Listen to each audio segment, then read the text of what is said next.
Hello friend, today I will be teaching you how to make your wardrobe sustainable. Welcome to my channel, I'm Dani Walker. Your support of these episodes keeps the channel going, so please be sure to give this video a thumbs up, share it with your friends, also subscribe and hit that notifications bell so you don't miss out on any new episodes, and find me on Instagram at Dani Walker. I am so excited about this episode because I have been trying so hard to make my wardrobe more sustainable and better for our environment, and I've learned a lot over the past few months. I am not perfect, but it is something that I put a great effort towards, and today I'm going to be sharing those tips with you so you can incorporate them into your wardrobe. Tip number one, buy things secondhand. This is a really obvious one, but it is something that I want to mention.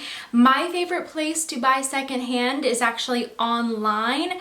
I love ThredUp. I love it because they're all about reducing fashion waste. They have so many great resources beyond just buying clothes, so be sure to check them out. Tip number two is to air dry clothes. This one I know isn't possible for everyone or possible all the time, but whatever you can air dry, please do so. In most households, the dryer is the second most energy consuming appliance. So if you air dry your clothes, you're greatly going to reduce that energy consumption. Tip number three, if you are going to buy something new, you can shop from brands that either gather their materials from sustainable sources. For example, I used to work for a company called Threads for Thought. It was a sustainably sourced athletic wear company, which is really cool. If you need some athletic wear, you can check them out. If you are going to be buying new, you can also purchase from brands that are creating their products from recycled or used materials. Number four is to build a capsule wardrobe. This is super cool. So basically it means you're creating a minimalist wardrobe and it's built out of very versatile pieces. So you're not going to be buying pieces every single season. You can basically build a ton of outfits just on these few items. I have two capsule wardrobes, one for spring, summer, and one for fall, winter. So you can check out those episodes right here if you need some help putting yours together. Number five, rewear your clothes. Most clothing items do not have to be washed after every single wear. For example, jeans. You don't have to wash those every single day. Things like socks and your underwear or shirts that are really tight fit that are going to be really close to your body and absorbing sweat and oils are the things that you're going to want to wash regularly. But here is a quick guide which kind of puts everything into groups to help you understand the stuff that you should be washing every day or things that could go a little bit longer without a wash. You can just screenshot this on your phone and save it for later if you need help remembering this.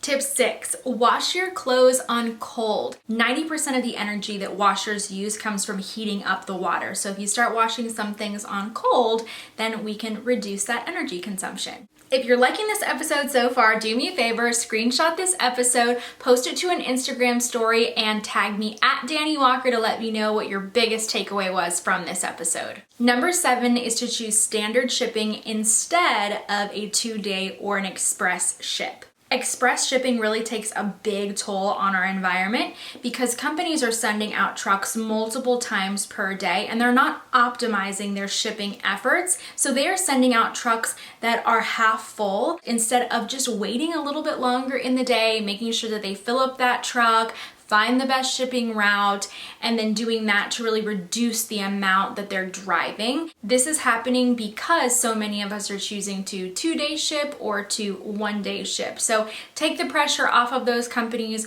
order your items ahead when you are going to be ordering online. Tip number 8 is to save your packaging when you do order online and to repurpose it. I do this constantly. I love that companies like ASOS or ThredUp, when you purchase from them, they actually give you reusable shipping packages. And that's really great because we're getting more use out of them instead of just throwing them into a landfill. So whenever I receive those, I save them so then the next time I ship something out to someone, I'm just using all of that old packaging again instead of just tossing it. But of course, if you are done with it or can't reuse it, then do your best to recycle that shipping packaging. If you are loving these tips or have learned something new, comment style down below, and don't forget to give the video an up like and share the love with your friends so that they can benefit from all of these tips too. Tip number 9 is to repair your garments. This I think is really important when you buy a high-end piece, and you shouldn't just donate it or toss it if it has a little rip or a tear or it shows some signs of wear. There's so much that you could do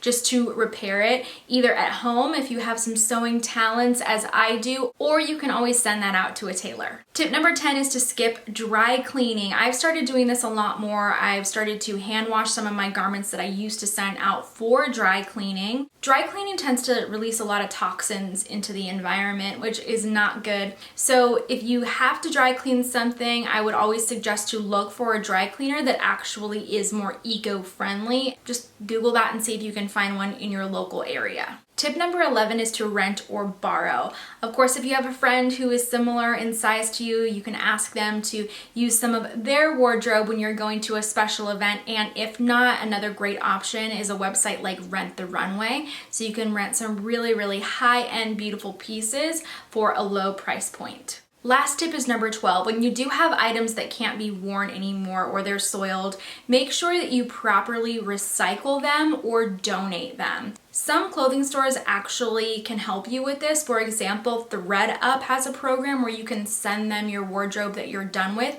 and they will make sure that it is properly recycled. Other stores actually offer incentives if you bring in your old clothes in any condition.